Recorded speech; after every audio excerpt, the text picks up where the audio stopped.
In today's video, we're going to review this wood chipper. It's the Woodland Mills WC68 wood chipper, PTO driven.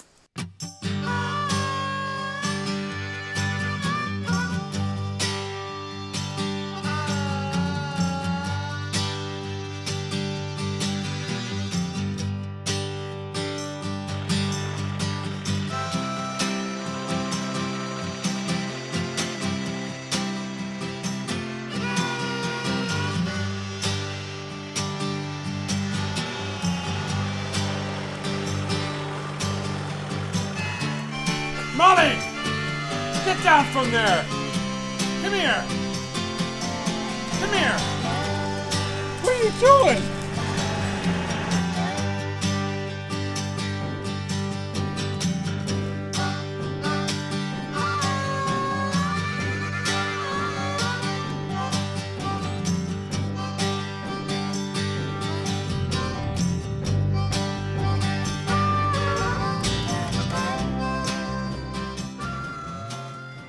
How you doing, guys? Chad here at the Hidden Spring Farm. It's the Woodland Mills WC68 wood chipper. I got it hooked up to my John Deere 3039R compact tractor. I just picked up a bunch of brush, all various sizes. Yeah. In today's video, guys, I'm gonna give you an overview of this wood chipper, explain some of the ins and outs, some of the pros and cons, and then we're going to put it to use. So I'll give you a little demonstration on how this sucker works. Now before we get started, why don't you go ahead and click that subscribe button for me, pound that like button for me, and click that little bell notification. That way you get all the uploaded videos. Now I've been using this wood chipper for almost a year and I've put it through the paces. I've done so much wood chipping and I can tell you it's a beast. A beast! So this wood chipper is made by Woodland Mills. I really like this wood chipper. Let me just go over it quickly and give you the gist of the setup here. It has a hydraulic roller that feeds the wood, and it's pretty cool because you don't have to cram the wood in and you don't have to push it in yourself. Shoot, it's fully adjustable. It's PTO driven. You can see the PTO shaft right here, guys. This thing is the PTO shaft. That's what connects it to the tractor itself. It's got easy access to the hydraulic oil reservoir. Actually makes it a lot easier to check the level of the oil because it's right there on the end. It's got this little spindle attachment right here, and this is the speed of the hydraulic feeder. You can set it off at 1 down here and it goes right up to level 10 up here, and I have it set somewhere in the middle right now. That's just where I like it. If you get a really thick log, you want the feeder to feed it pretty slowly, and if you have a bunch of thin sticks, you want the feeder to feed it quickly. This right here is the tension spring for the roller that feeds the logs, and you'll see that in action in a minute. It goes up and down depending on the diameter of the wood. This right here is where the wheel is with all the cutting blades. Inside this reservoir here, this is the wheel, the cutting wheel, and these are the blades. You can see that these 4 bolts will remove the blade, so it's completely changeable to put on a new blade if ever you need to. And in addition to that, guys, it's a double blade. So there's a blade on this side and there's a blade on this side. So when this starts getting dull, you just take off those bolts, flip it around the other way, and this side will be completely sharp. Once it's, both sides have been used and is dull, then it's time to sharpen them up, and you'll get a lot of sharpening out of this before you actually have to change the blade. You can see that there's a grease nipple right here. Take that cover off, stick your grease gun on there for maintenance, and there's also one on this side of the shaft, and that'll just help you maintain the unit. One thing I will say that is not really a con of the unit itself, more of a manufacturing problem. But you can see I got to put this bolt back in here for the blade cover, and it doesn't line up. Like if you look at the way the hole is, this outer hole doesn't line up at all. So how is that supposed to go in there? And I mean, this is pushed all the way to that side. You can't push it anymore. What I might end up doing is fixing that myself, just making that hole a little bit bigger, because it's a hassle. They got a nice bolt underneath, and this is a nice bolt, but it's going to strip the threads because it's not lining up. And honestly, you can't even push it anymore.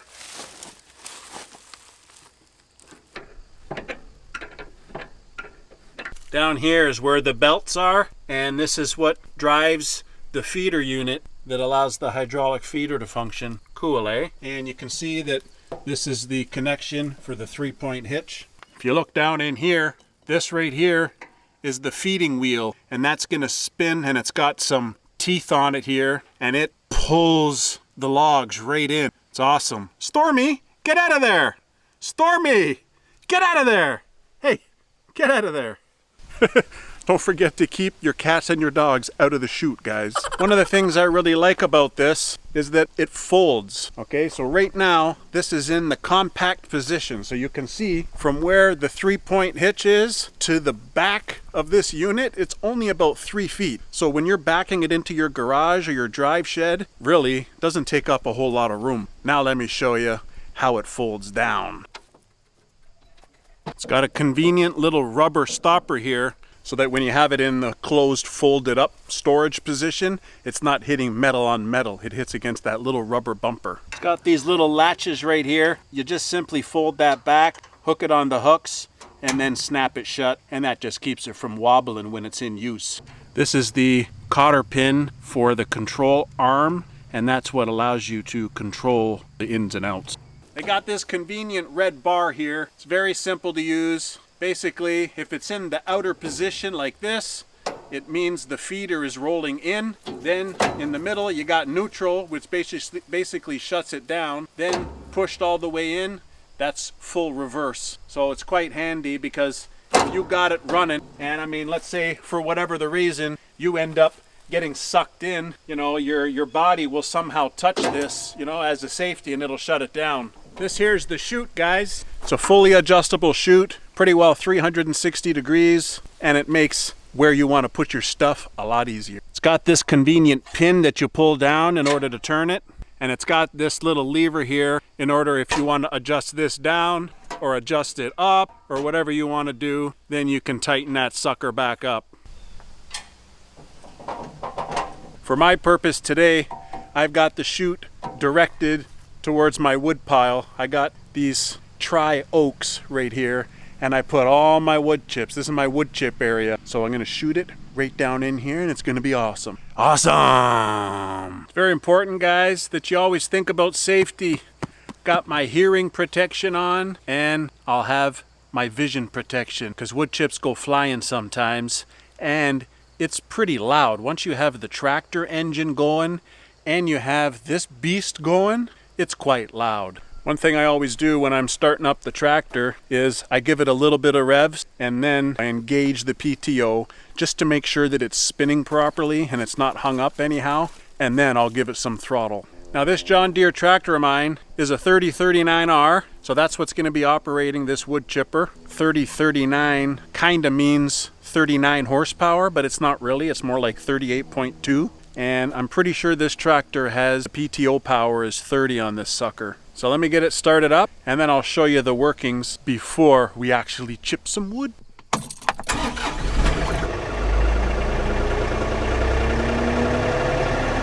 So this Woodland Mills WC68 wood chipper that does up to 6-inch logs needs to operate at 540 revs for the PTO, and that's how you get this thing going. So you can see, guys, right now it's in the neutral position, meaning it's off.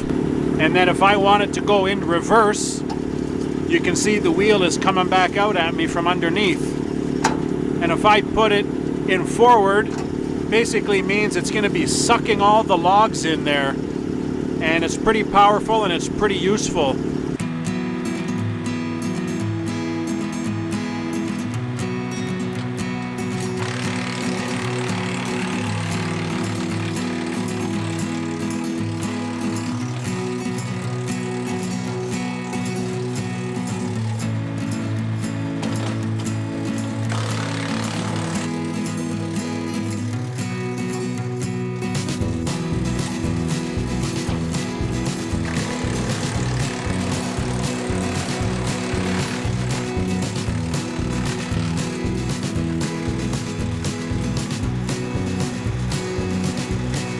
pretty decent wood chips, wouldn't you say?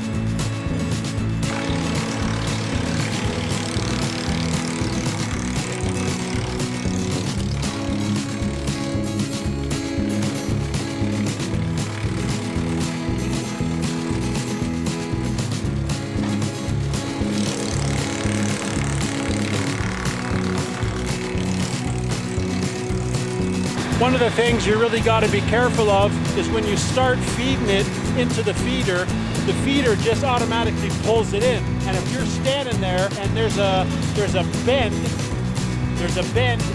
this branch, so as it's feeding in, this is going to spin around like that. So it throws this part of the branch and it comes out at you. You can really get jabbed in the ribs if you're standing too close.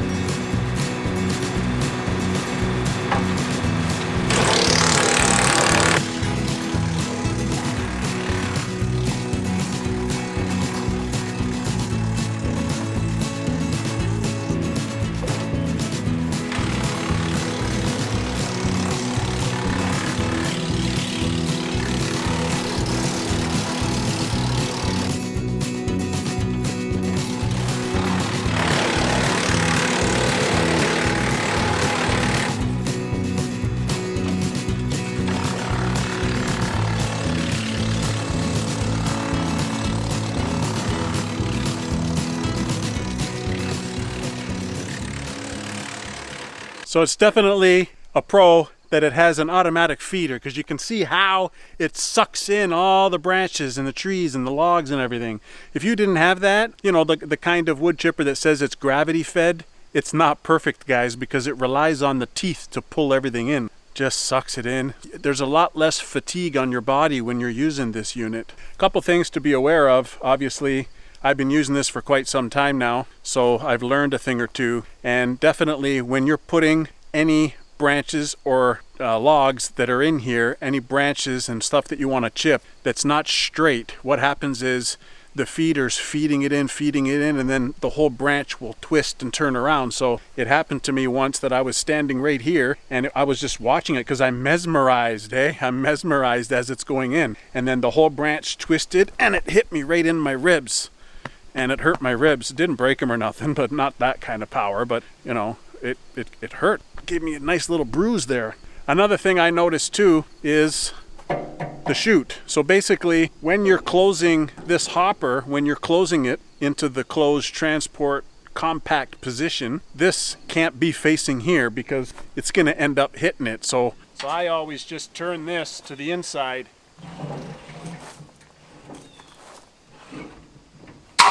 That way, when I fold this up, it doesn't hit that.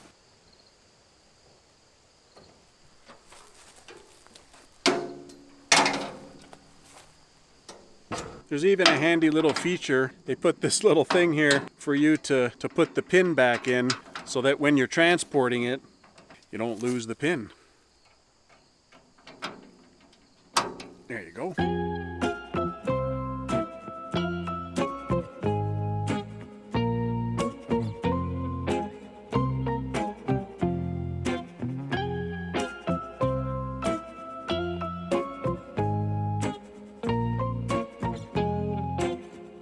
How do you like these wood chips, guys? Pretty good, eh?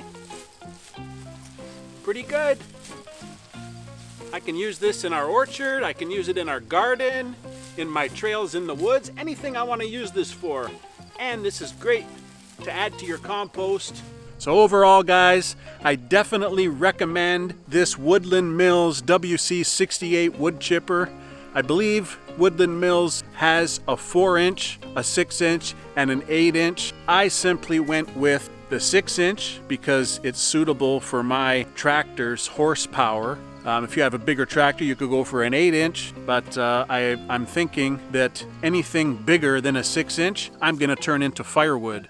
Anything smaller than that, I'm going to turn into wood chips. I think that's a good system to live by. You wouldn't be chipping bigger wood than that, right? Because it's for my farm. But I love the features of this unit. It's really a workhorse for me. It's done so much wood chips for me, and I do recommend it for people to check it out if you're interested. And hope you enjoyed the video. Hope I was a little bit informative. and I hope you enjoyed the demo. So don't forget to click that subscribe, guys, and just a reminder to pound that like if you like the video.